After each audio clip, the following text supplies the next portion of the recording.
नरसिंह मेहता प्रवचन कर रहे थे और आगे सबसे आगे बैठ करके उनका पुत्र श्यामल दास रो रहा है, नेत्रों से अश्रुपात हो रहे हैं। किस बात के लिए? कि मैं कितना भाग्यशाली हूं कि मैं नरसिंह जी का पुत्र हूं।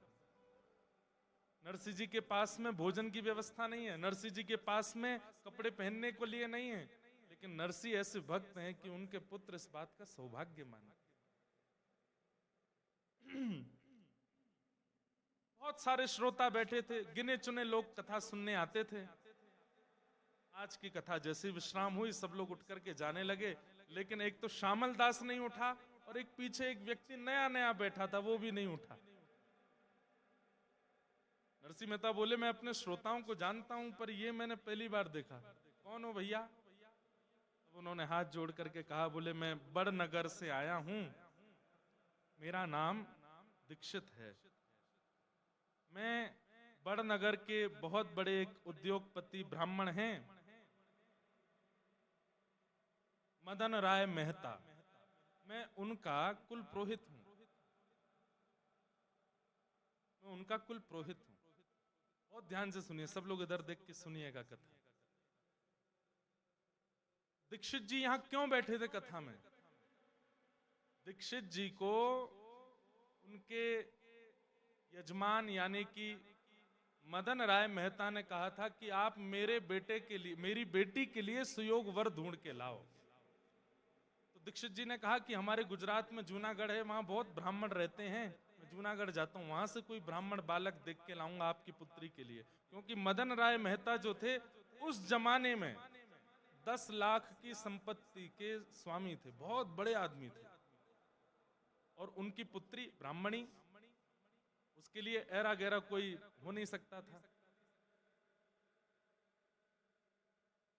इसलिए उनकी पुत्री के लिए सुंदर वर ढूंढने के लिए, पति ढूंढने के लिए ये दीक्षित जी निकले थे। तो मदन राय मेहता ने जूनागढ़ के सारंगधर नाम के एक व्यक्ति को पत्र लिख करके दिया कि मैं अपने कुल पुरोहित को भेज रहा हूं, मेरी बेटी के लिए अच्छा वर मिले, आप इनको जूनागढ़ में अच्छे ब्राह्मण परिवार दिखा दीजिएगा। ध्यान से सुनिएगा। तो जो सारंगधर जिसको पत्र लिखा था, उसने सोचा कि मदन राय इतने बड़े परिवार है, इतने धनवान हैं, उनकी बेटी से अगर मेरे बेटे का ब्याह हो जाए तो कितना अच्छा रहेगा। सारंगधर के पास जब दीक्षित जी आए तो सारंगधर जी ने कहा, आप बाहर तो बाद में देख लेना, पहले मेरा ही बेटा देख लो। दीक्षित जी ने जब उनका बेटा देखा तो बेटा व्यसनी लगा, चेहरे से ही व्यसनी, देखने से ही पता चल रहा था कि व्यसन करता है। उन्होंने कह दिया, भैया हमको तुम्हारा बेटा भा नहीं रहा, और दिखाओ। 2-4 उनके मित्र थे, उनके बेटे दिखाए, वो भी नहीं भाए। जब कहीं भी कोई बेटा नहीं भाया तो सारंगधर ने विचार किया, इनको कोई का बेटा भाई नहीं रहा है, अब क्या करें। तब 2-4 जो मन चले थे, जो चिढ़ते थे नरसिंह मेहता जी से, उन्होंने कहा, बोले अब ये कोई नहीं भा रहा है, बहुत बड़ा राजकुमार चाहिए, तो इनको एक काम करो, वो श्यामल दास है ना नरसिंह मेहता का, वो दिखवा दो। जब उसको देखेंगे अंत में ये आएगा कि भाई इस पूरे नगर में इतना बढ़िया कोई है ही नहीं, तो लौट फिर के तुम्हारे बेटे का ही तिलक करके चले जाएंगे, श्यामल दास से मिलवा। अब लोग बाग भक्तों के साथ करना तो चाहते हैं छल, लेकिन ठाकुर जी उस छल को सुंदर क्रिया में परिवर्तित कर देते हैं। वो दीक्षित जी को भेज दिया, बोले देखो पूरे जूनागढ़ के अच्छे लड़के देख लिए, आपको कोई पसंद नहीं आया, अब एक ही बचा है, उस जैसा भगत, उस जैसा सुंदर, उस जैसा सुयोग्य लड़का अगर आपको पसंद नहीं आया तो फिर आपके लिए इस धरती में कोई लड़का है नहीं। कौन? हमारे यहाँ नरसिंह मेहता है, उनका बेटा श्यामल दास। दीक्षित जी इसीलिए कथा में बैठे थे। नरसिंह मेहता जी का प्रवचन सुनकर के उनके भाव तो भरी गए, तुरंत गए, बोले मैं मदन राय मेहता का कुल पुरोहित हूं, आपका पुत्र श्यामल दास, उसको देखना चाहता हूं। नरसिंह मेहता बोले क्या देखना चाहिए? बैठा, यही है मेरा पुत्र। पीछे मुड़ करके देखा तो नेत्रों में आंसू, भाव विभोर श्यामल दास है। ये स्थिति देख करके दीक्षित जी बोले, भैया मैंने लड़के तो बहुत देखे, लेकिन कथा में इतने भाव से बैठ के कथा सुनने वाला लड़का मैंने नहीं देखा। नैन नक्श देखना दूर की बात, बाकी की चीजें देखना दूर की बात, उन्होंने तो पक्का कर दिया, बोले यही हमारे यजमान की बेटी के लिए इससे अच्छा बेटा नहीं मिलेगा। नरसिंह मेहता बोले रुकिए रुकिए रुकिए, इतनी जल्दी निर्णय मत लीजिए। शास्त्र आज्ञा करते हैं कि पुत्री के लिए वर देखने में 4 चीजों का ध्यान रखना चाहिए। पुत्री के लिए वर देखने में 4 चीजों का ध्यान। सबसे पहला, कुल, कुल कैसा है। दूसरा देखना चाहिए शीलवान है कि नहीं, कहीं बहुत ज्यादा आडंबर वाले तो नहीं है, कहीं बहुत ज्यादा पाखंडी तो नहीं है, क्रोधी तो नहीं है, शीलवान होने चाहिए। और तीसरा होता है रूप, लड़का सुंदर होना चाहिए। अपनी पुत्री को हम ऐसी किसी को नहीं दे देंगे, उसका रूप सुंदर होना चाहिए। और अंतिम होता है धन, हमसे थोड़े धनवान ज्यादा होने चाहिए, वहीं अपनी पुत्री को भेजेंगे। पुत्री का विवाह सदैव अपने से उच्च खानदान में ही करना चाहिए, ये नियम। पिता को इस धर्म का पालन करना चाहिए। नरसिंह मेहता ये बात दीक्षित जी से कह रहे हैं कि महाराज कुल, शील, रूप, धन ये सब देखना चाहिए। धन तो मेरे पास है नहीं। कुल मेरे पास कैसा है कि ब्राह्मणों ने मुझे नागर वंश से निकाल दिया, भैया ने मुझे घर से निकाल दिया, कुल भी मेरे पास नहीं है। रूप, अब रूप तो जैसा है बस चंदन फोटा लगाते हैं ऐसा ही रूप है, बचा कुचा एक शील ही है हमारे पास और कुछ नहीं। दीक्षित जी बोले बस वही चाहिए और कुछ नहीं चाहिए, शीलता ही चाहिए। तुरंत नारियल निकाल करके श्यामल दास की गोद में रख दिया, तिलक कर दिया। बोले रोका हो गया तुम्हारे बेटे का। नरसिंह मेहता बोले मदन राय मेहता बहुत बड़े आदमी हैं, मैं उनके बिल्कुल पांव की धूमन भी नहीं हूं, मैं कैसे करूंगा ये सब। बोले करना तुमको थोड़ी, तुम तो बस बारात लेके आना, करेंगे तो मदन राय मेहता करेंगे सब। नरसिंह मेहता बोले देख लो भैया और थोड़ा जांच कर लीजिएगा आप, ठीक। अब यहां दीक्षित जी जैसे निकल के आए तो वो नगर के लोगों ने कहा क्यों, कैसी रही, देखा श्यामल दास, हम तो आपसे पहले ही कह रहे थे पसंद नहीं आएगा, ये हमारा ही बेटा ठीक है, इसका तिलक कर दो। बोले तिलक उसका तुम्हें करे आया। श्यामल दास बहुत बढ़िया लगा, उसकी गोद में मैं नारियल भी रखे आया, तिलक भी करे आया।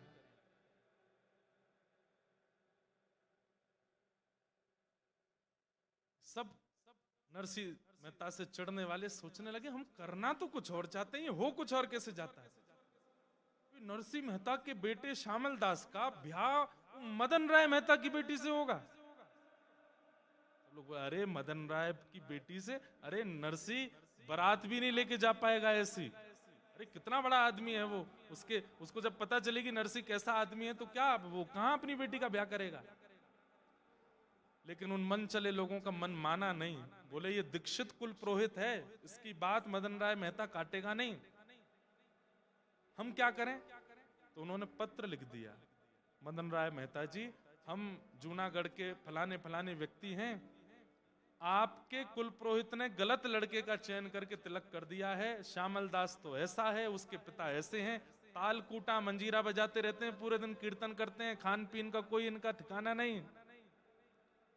आपकी कुल की बेटी ऐसे घर में आवेगी, हम तो जूनागढ़ के निवासी हैं, हमारे यहाँ के सबसे नीचे घर में आपकी बेटी आवे, ये हमसे देखा नहीं जाएगा। पता नहीं कैसे वो पत्र दीक्षित जी से पहले पहुंच गया मदन राय मेहता के पास। सुनिएगा सब लोग। उसने जैसी पत्र खोल करके देखा, जूनागढ़ से पत्र आया है, नरसिंह मेहता का पूरा बायोडाटा था उसमें, खाने को कुछ नहीं है, परिवार ने घर से निकाल दिया, नागर ब्राह्मणों ने भी निकाल दिया, घुंघरू पहन करके घूमता है, ताल कूटता रहता है, ऐसे का बेटा श्यामल दास कुछ करता धरता है नहीं, उससे अपनी बेटी का ब्याह कर रहे हो।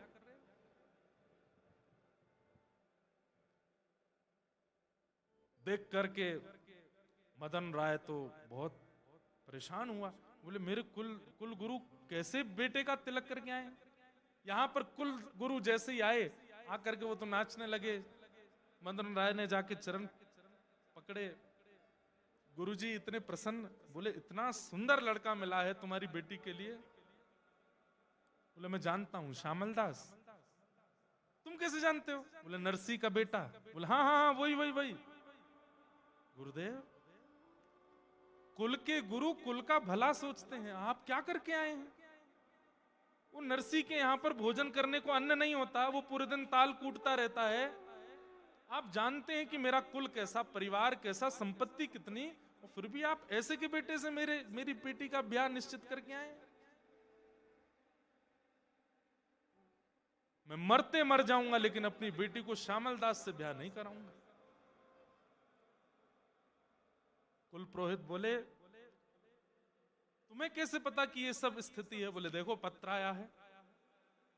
बोले तुम वो नहीं देख पाए जो मैं देख करके आया। अरे दूसरों के घरों में जाते हैं तो संपत्ति दिखाई देती है, दूसरों के घरों में जाते हैं तो व्यवस्थाएं दिखाई देते हैं। नरसी के घर में जाकर के तो वृंदावन का अनुभव हो रहा था, नरसी के घर में जाके द्वारिका का अनुभव हो रहा था। नरसी के घर में जाके ऐसा नहीं लगता कि यहाँ लोग रहते हैं, ऐसा लगता था कि यहाँ परमात्मा रहता है। तुम्हारी बेटी, तुम भले ही बहुत धनवान हो, नरसी इतना धनवान नहीं है, लेकिन तुम्हारी बेटी उस घर में बहुत प्रसन्न रहेगी। मैं तुम्हारा कुल गुरु हूं, मुझ पर थोड़ा तो विश्वास करो। अरे कल को मेरी बेटी को अगर दुख लगा तो आप जाएंगे उसको संभालने के लिए? मैं बस आपसे एक ही प्रार्थना कहता हूं, गुरुजी आज तक आपकी बात नहीं काटी, लेकिन उससे अपनी बेटी का ब्याह नहीं करूंगा। यहां दीक्षित जी ने भी हट कर ली, बोले कि मैं टीका वापस लेकर के नहीं आऊंगा, मैं संबंध तोड़ के नहीं आऊंगा। तुम चाहो तो मेरा अंगूठा काट दो जिससे मैं तिलक करके आया हूं, लेकिन ब्याह मैं पक्का करके आया हूं। अब मेरे प्राण चले जाएं तो तुम अपनी बेटी का ब्याह कहीं और कर देना, लेकिन मेरे जीते जी तो ब्याह वहीं होगा। पत्नी निकल के आई, मदन राय मेहता जी की आकर के बोली आप क्यों गुरुदेव से इतना हट कर रहे हैं? अरे देखो देवी, मैं कहां मुंह दिखाऊंगा, कल को पता चलेगा मेरी बेटी का कहां ब्याह हुआ, लोग क्या बात बनाएंगे। गुरुदेव कह रहे हैं सब ठीक होगा, हम पे इतनी संपत्ति है, हम इतने धनवान धनी मानी लोग हैं, कुछ धन संपत्ति हम भेज देंगे उनके यहाँ, वो व्यवस्था कर देंगे। अब गुरुजी करे आए हैं तो वहीं होने दो ब्याह। मदन राय मेहता ने बात मान तो ली, लेकिन रातों की नींद उड़ गई। कुछ घर के लोगों से उसने सलाह मशवरा की और कुछ घर के लोगों को एकांत में ले जाकर के बताया। बोले मेरी बेटी का ब्याह ऐसे ऐसे हो रहा है, वो देखने में तो सुंदर है लेकिन घर परिवार ऐसा है, मैं क्या करूं? बोले आप एक काम करो, नरसी मेहता जी को सीधे पत्र भेजो और पत्र में इतनी व्यवस्थाएं लिख दो, इतनी व्यवस्थाएं लिख दो कि हमको ऐसी बारात चाहिए, ऐसी बारात होनी चाहिए, ऐसी घोड़ी होनी चाहिए, बारात में आने वाले लोगों की पोशाक ऐसी होनी चाहिए, पाग ऐसी होनी चाहिए। इतनी व्यवस्थाएं लिख दो कि देख करके नरसी मेहता अपने आप ही संबंध तोड़ देंगे। हाँ ये बात सही कह रहे हो। उन्होंने पत्र लिखा और पत्र में लिख दिया हमको ऐसी बारात दिखानी है, हम बहुत धनी मानी लोग हैं, लोग बाग यहाँ देखने के लिए आएंगे कि कैसी बारात है, इतने घोड़े, इतने हाथी, इतने ये, इतने वो, ऐसे रत्न, ऐसे सब पहन करके आप लोग आइएगा। और पत्र फोल्ड करके उसके ऊपर जय श्री कृष्ण लिख के भेज दिया। नरसी मेहता जी के पास पत्र पहुंचा। जैसे ही पत्र पहुंचा, नरसी मेहता जी ने देखा पत्र के ऊपर क्या लिखा है, जय श्री कृष्ण। तुरंत देखकर अरे अरे तो ठाकुर जी का पत्र है, दूसरे का पत्र पढ़ना नहीं चाहिए। मैं दूसरे का पत्र नहीं पढ़ता। जय जय आपका पत्र आया, आप पढ़ो।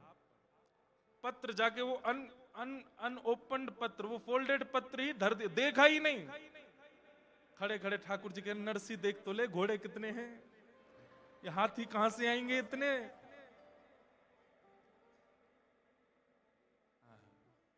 कितना समर्पण है नरसी मेहता जी के जीवन में ठाकुर जी के प्रति। धर दिया पत्र ठाकुर जी के चरणों में। कैसे ना माने ठाकुर जी, क्यों ना आवे ठाकुर जी, उसका समर्पण तो देखिए, नरसी का भाव तो देखिए। केवल कृष्ण लिखा है पत्र के ऊपर, तो उस पत्र को खोलूंगा नहीं, ठाकुर जी का पत्र है।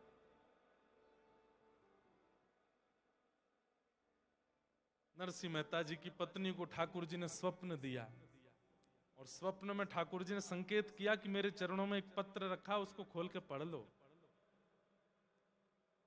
जैसे ही पत्नी ने खोल करके देखा और उसके लिखी हुई सब बातें देखी, वो तो उनका तो बीपी हाई हो गया, श्वास चलने लगी। बोले कैसे होगी इतनी व्यवस्था, आपने पढ़ा क्यों नहीं है? कितने दिन हो गए इस पत्र को आए हुए? बोले महीना भर हो गया। बोले इसमें लिखा है अक्षय तृतीया को बारात लेकर के हमको जाना है, और अक्षय तृतीया परसों है। 1 महीना से पत्र धरा विराज रहा है, आपने पढ़ा नहीं? देवी उन्होंने ऊपर नरसी क्यों नहीं लिखा, जय श्री कृष्ण लिख के भेजा था, इसलिए मैंने तो ठाकुर जी के चरणों में रखा। अब ठाकुर जी जाने, महीना भर ठाकुर जी ने पत्र रखा है तो ठाकुर जी ने कुछ तो व्यवस्था रखी होगी। मेरा एक ही बेटा है, उसका विवाह होना है, परसों अक्षय तृतीया है, हमें बारात लेकर के निकलना है, घर में मंगल गान गाए जाते हैं, नगर की सब महिलाएं आती हैं, खूब उत्सव मनाए जाते हैं, कैसे होगा ये सब?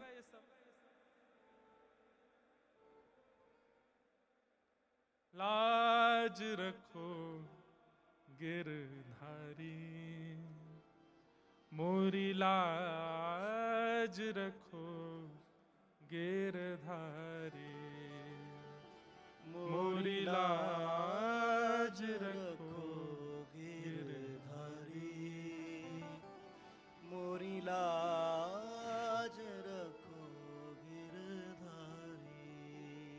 जैसी लाज राखी अर्जुन की, जैसी लाज रखी बंधुओं, एक बात बोलूं आपसे, निवेदन करूं, जीवन में कष्ट आवे, ऐसी स्थिति आ जाए कि बस अब लगता है कि अब क्या करें, अब मरने के अलावा हम पे कोई और रास्ता नहीं। भगवान ना करे ऐसी स्थिति कभी जीवन में आवे।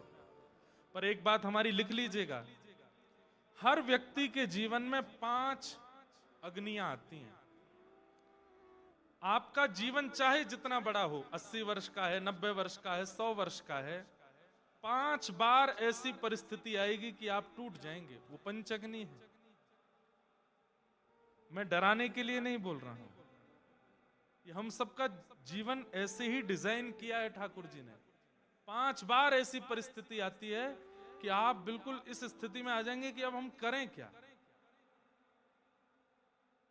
और एक बात कह दूं, संसारी व्यक्ति जब होता है ना, विषय भोग में लगा है, उसके जीवन में ये 5 परिस्थिति धीरे धीरे आती है, और कई बार 3 आई, उससे पहले उसके प्राण निकल गए, 2 रह जाती हैं, उनको भोगने के लिए उसको फिर जन्म लेना पड़ता है। अगले जन्म में 5 उस जन्म की, 2 पूर्व जन्म की, कितनी हो गई? 7। फिर 7 वो कंप्लीट नहीं कर पाता, 3 होती हैं, फिर प्राण निकल जाते हैं, फिर उसका तीसरा जन्म होता है, तो अगली की 5 और पिछली की 3 हो गई, तो कितनी बची? 4। 5 और 4 9। फिर उसके अगले 9 बार ऐसी परिस्थिति आती कि मृत्यु जैसा हो। 9 तो वो कंप्लीट कर ही नहीं पाता, 3 कंप्लीट करता है, फिर अगला जन्म, फिर वहां पर 6 और 5। हम आप सब लोग ऐसे ही करते आए। हमारा इस जन्म का हिसाब तो कंप्लीट हुआ नहीं, पूर्व का चल रहा था, इस जन्म का और ऐड ऑन कर लिया हमने उसमें। ऐसी परिस्थिति हम सबके जीवन में आती है, जब बिल्कुल मृत्यु जैसी स्थिति। लेकिन जब व्यक्ति भजन में लग जाता है ना, नाम जप करने लग जाता है, गुरु आश्रित हो जाता है, वृंदावन भजने लगता है, सत्संग करने लगता है, तो ठाकुर जी क्या करते हैं? ठाकुर जी कहते हैं इसके जीवन की जितनी अग्नियां हैं जल्दी जल्दी सब भेजो, खत्म करवाओ, कोई पेंडिंग मत छोड़ो। चित्रकेतु कहता है अभी तो एक खत्म हुई है, बोले खत्म होती दूसरी भेज, दूसरी खत्म होती तीसरी भेज, चौथी भेज, जल्दी जल्दी खत्म करवा। इसीलिए कई बार नाम जापकों को ऐसा लगता है भोगी सुखी रहते हैं, हम इतने दुखी रहते हैं, क्यों? ठाकुर जी आपका हिसाब खत्म करवा रहे हैं। इस जन्म का, पूर्व जन्म का, पूर्व का जितना आपका बचा है सब नष्ट करो। इसलिए कई लोग कहते हैं महाराज जी 30 साल 35 साल 40 साल से हम भजन कर रहे हैं, ठाकुर जी का अनुभव क्यों नहीं होता? अभी हिसाब खत्म हो रहा है आपका। जिस दिन वो हिसाब शून्य होगा उसी दिन ठाकुर जी की अनुभूति होनी प्रारंभ। समझ रहे हैं बात को? ये सब बाउंसर जा रही है ऊपर से। समझिए, नरसिंह मेहता जी का एक पड़ाव कष्ट का पूरा नहीं होता कि दूसरा सामने तैयार रहता है। क्यों? ये भक्त है। भक्त के जीवन में ठाकुर जी जल्दी जल्दी कष्ट देकर के सब खत्म करवाते हैं।